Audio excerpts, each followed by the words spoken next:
about this. Now, these things I'm going to, for all your, to all of your tremendous relief, I'm going to go faster through some of this stuff because I don't really know much about it. But there's, different ways to farm, okay? If you don't want to irrigate, you don't have to irrigate. You can grow a dryland crop, okay? And, or if you live in Ringling.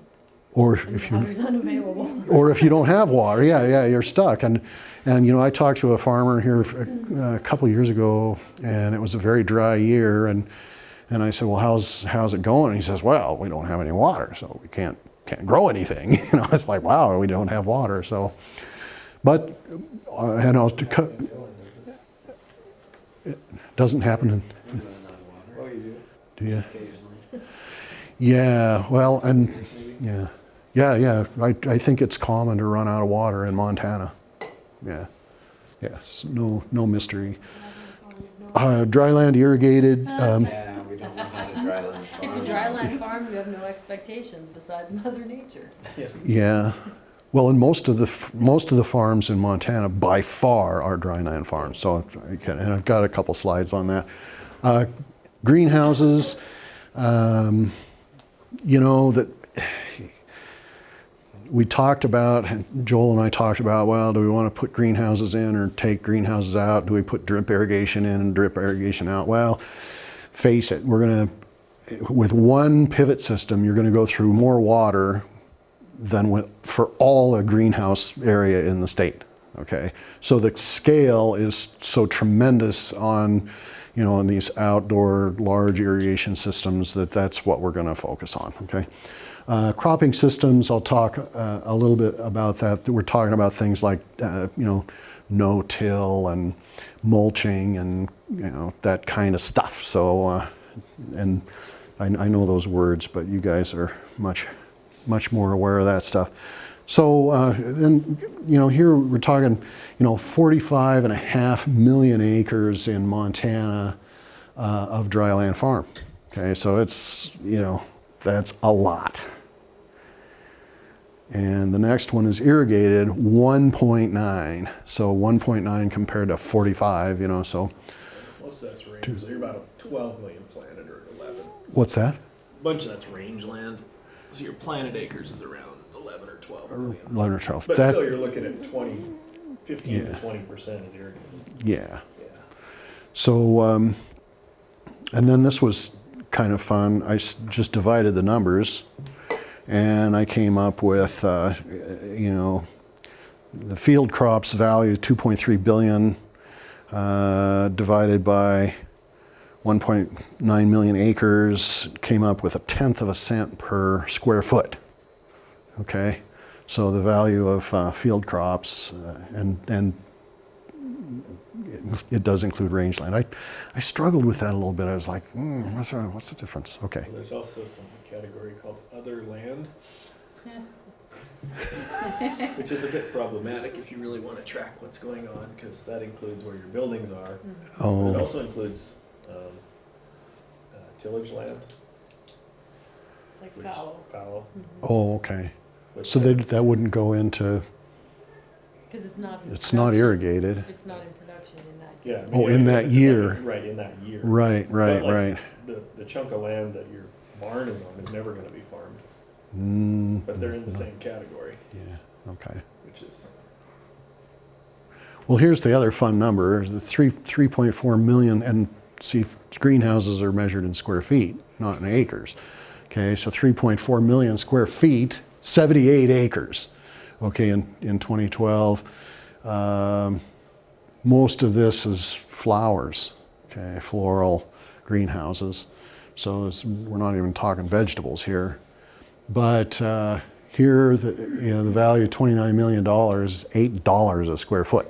So I mean, we're not even talking the same thing. Field crops out there that really use the water, very low value per square foot compared to greenhouses, much more energy intensive, but they don't use water, okay, comparatively.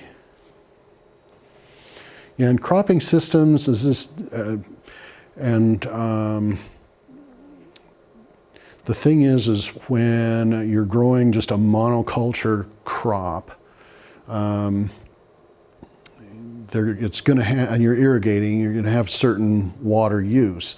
Sometimes you can integrate these crops with, put more than one crop in the area that you're irrigating, and you can make the crops more efficient from the irrigation standpoint, and you can save water doing it. There's been some interesting studies done in the Agriculture Research Center in Bushland, Texas, that studied, growing, these corn and wheat in the same location, because they need water, different amounts of water in their life cycle. So you can put more water on the one that needs more water in a certain time in its life and not the other one. And so you can balance out and save water that way. I'm going to be really relieved when I get through these farming ones. Irrigation basics. Plants need water. If it's too wet, they drown, okay? And so it's like anything else. It's too dry, there's wilting point and just right. Field capacity, same amount of air as there is water in the soil, okay?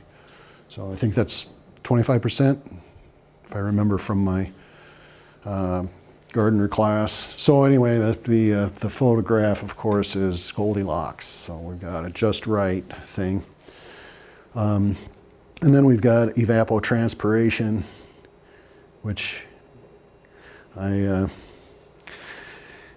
struggled with quite a bit, because the way they come up with evapotranspiration and actually how much water the crop needs is really complicated. And you guys, probably wrote your master's thesis on how this is done. It's very complicated stuff. But basically what they do is you grow a chunk of grass out there, and you measure how much water that chunk of grass uses in your location. And then there's correction factors for different crops that go on this, so you can calculate how much water your crop needs. So some of it is, some people use live data to estimate their crops' water needs. Some people use historic data. So, but it's based on weather. So it's a lot of fun, and I thought this word albedo was such a fun word that I decided I'd better put it in a two-sentence to define it and use it in a sentence. So I said, the farmer has improved his albedo by the use of supplements. Anyone know what albedo means? Yeah. It's how much radiation is reflected off into space from the Earth. How about that? Use that in your next search committee meeting. All right. Yeah. What do you know See about how many albedo? people take it the wrong way. Yeah. How's your albedo? That would make an interesting conversation. Yeah. By HR, see if you can get that approved. All right. Yeah. I finally ran across this Penman-Monteith form of the combination equation to calculate ET. This is what you'll be tested on later. Yeah, this is going to show up in the quiz, the pop quiz. But it's basically, it's just lumping up all these different weather factors into, trying to estimate how much water this crop needs. So. Then, of course, you guys are all about this stuff.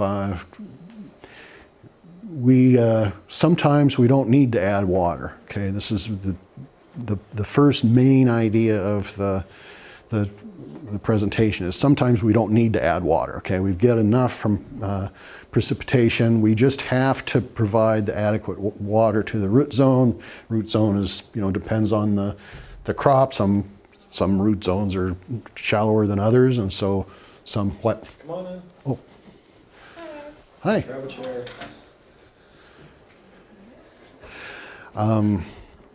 Okay, well, we have to go back now. Oh, sorry. No, I'm just kidding. So we have to, so we're using irrigation to provide adequate water above what the precipitation is, okay?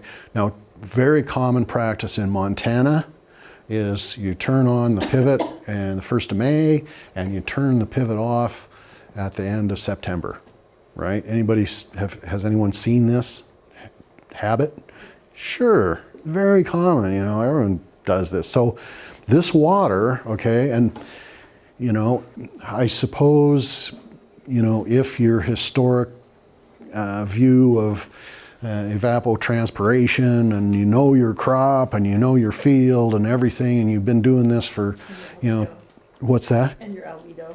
And your albedo, if your albedo is adequate, yes, you can probably say, I know that I'm not going to substantially overwater the crop, but this is not really the case. Okay, the farmers, this is one of those cases where experience is probably not right, because what happens with that water is it percolates down below the root zone and goes back into the groundwater. But the main thing from my reading is each irrigation, we want to refill the root zone with water, replenish that root zone. And makes a big difference what kinds of soil you've got and all this different stuff. And I think I got, field efficiency. This is real quick. How much, let's see, you have to divide your water needs that you've estimated from evapotranspiration. You divide it by the field efficiency number, because you're actually going to need a little more water, okay, than you've calculated that you're losing through ET, okay? And so that's called field efficiency, and I don't know if you can really see these numbers very well, but they're for different kinds of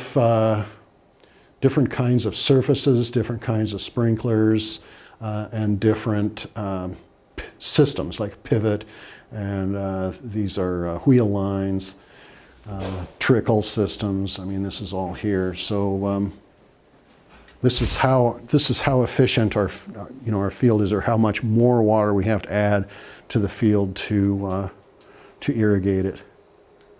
Let's see what's next. Okay, here's precipitation. The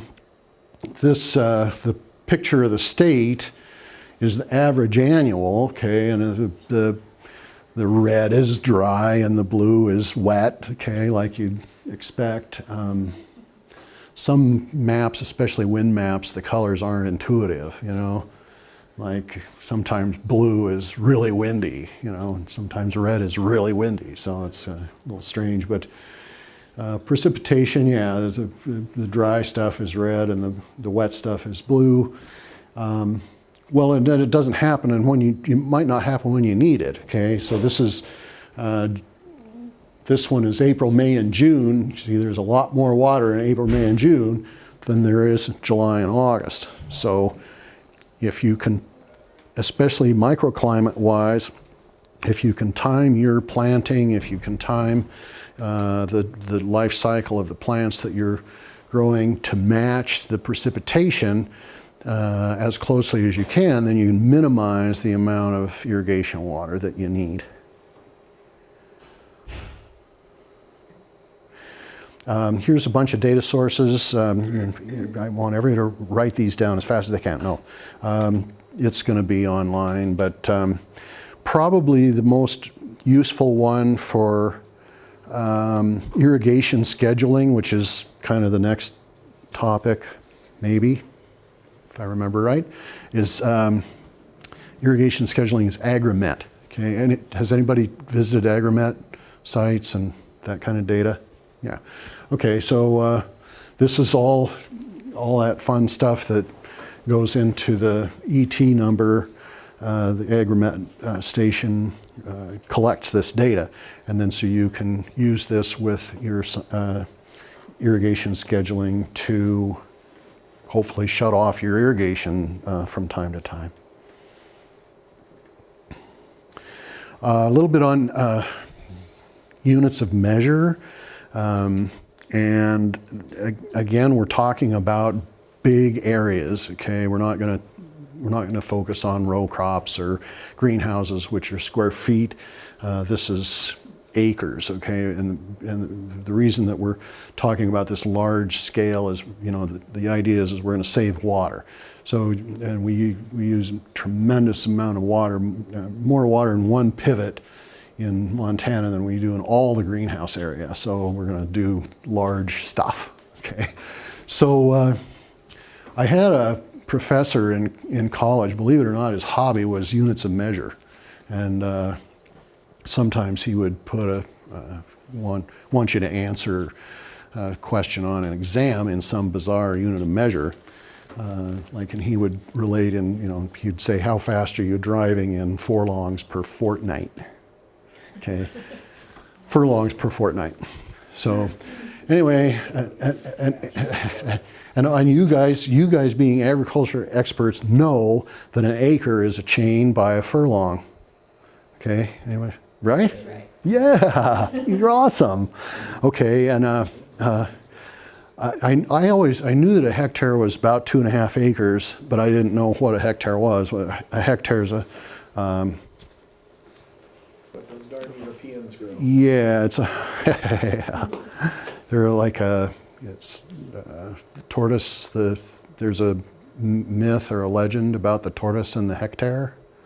So, okay, and everyone knows a foot is 12 inches. Okay, so this is a distance, but it's also a unit of measure in pressure. Okay, so the engineers love to mess us up. See, so they're talking pressure is a pound per square inch. We're used to PSI. Maybe pressure in our tires in our car might be 30 PSI, 30 pounds per square foot. Or per square inch, sorry. Atmospheric pressure, anybody guess? Let's just call it 15, okay? So 15 PSI here, okay? Sea level is, 14.696, yeah. So we've got 15, so 2 atmospheres, okay? You'll hear people talk about atmospheres. 2 atmospheres would be 30 psi, so 15 times 2, and that's also a bar. Okay, so when in Montana we talk about a bar, we talk about a place where we're going to have a beer. Okay, but in pressure it's an atmosphere. Okay, so a bar is an atmosphere. And when we get to the flow meter later, you'll have plenty of opportunity to enter in whatever set of units you like. Yeah, Choose wisely. Yeah, you're going to love this flow meter. You're going to think, oh man, these guys come and hook this thing up, and away it went. No, we were scratching our heads about this thing. And we had 0.01 feet. 0.01 feet. Between the sensors. Yes. Correct. Yeah. So PSI, if you have a column of water, okay, that water is going to weigh something, okay, and so that's 2.307 feet of water exerts a pressure of 1 pound per square inch, okay, and so of course 2.307 times 12 inches is 27.6 inches of water. And so this is important when you're talking especially about the suction side of irrigation systems, because pumps don't suck so good, okay? And the most that you can get suction side is about 14 feet, about 28 feet of water, okay, on the suction side. So if you don't have enough pressure on the suction side, the pump can't pull the water in.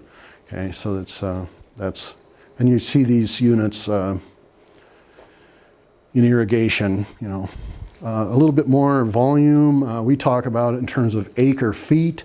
So that's an acre of ground, a foot deep of water. Okay, so an acre is 43,560 square feet. So acre foot is 43,560 cubic feet of water. Okay, so for a quarter-mile pivot, which is the common pivot, is a quarter-mile long. 1 acre foot is 9/100ths of an inch of water. Okay, so if you are able to put 1 acre foot out from a quarter of a mile pivot at the whole area, you only get about 1/10 of an inch of water. Okay. Velocity is, we measure that in feet per second, or feet per minute sometimes, but more commonly feet per second. This is important with piping because we can't, if the water is running through the pipe too fast, it has more friction, has more friction loss. So we want to try to minimize friction loss. More friction loss, the more you have to work the pump to get the water to go through the pipe. Flow rates, we talk about cubic feet per second usually with ditches and pipelines. Irrigation systems might be acre inch per day or acre foot per day, and pumps are almost always measured in gallons per minute. This is the stuff I know a little bit more about. Okay, now we're back into stuff that I don't know much about. So we want to give the plant enough water to thrive, okay, no more and no less. We're going to save water. This is why we're focusing on big systems. 2005, 37% of the fresh water used in the United States is for irrigation. So, I mean, we're talking about a lot of water. And decrease fertilizer use if we save water. We can save energy, and we can decrease runoff. So let's see, these are big numbers. 2005, 128 billion gallons of water a day. But our irrigation system efficiencies have been getting better, okay? So nowadays, we're using about the same amount of water in irrigation as we used in 1970. And it peaked in 1980. So this is all because we're doing a better job of making our farms more water efficient. So yeah, why have the goals to save these things? And so, these days you can come up with a website that contradicts anything. So. Are we running out of water? I found websites that said absolutely not running out of water. We have all this water. We've always had this water. The water will always be here. We can't do anything about the water. Okay, the water's there. Then other websites, yes, we're definitely running out of water. So, the thing about it is that we do have fewer wetlands, and we have lower water tables. And the next slide, these are a little out of order, but there's an aquifer under the main portion of the middle of the United States called the Ogallala Aquifer. Everybody's heard of the Ogallala Aquifer. Well, in 1950, the wells were about 100 feet deep, and now they're 600 feet deep. Okay, so these water tables, the water level is dropping. It's because we're pumping all this water out onto the surface, and then it's running off in surface water. So the effect of deeper wells makes it more energy intensive to pump this water up, because every foot of water that you have to pump up is that, half of a pound per square inch, half a PSI. So that's a lot of more work for the pump to do. So it's less efficient use of utility facilities. You have to put in more utility lines, bigger power plants, bigger pumps.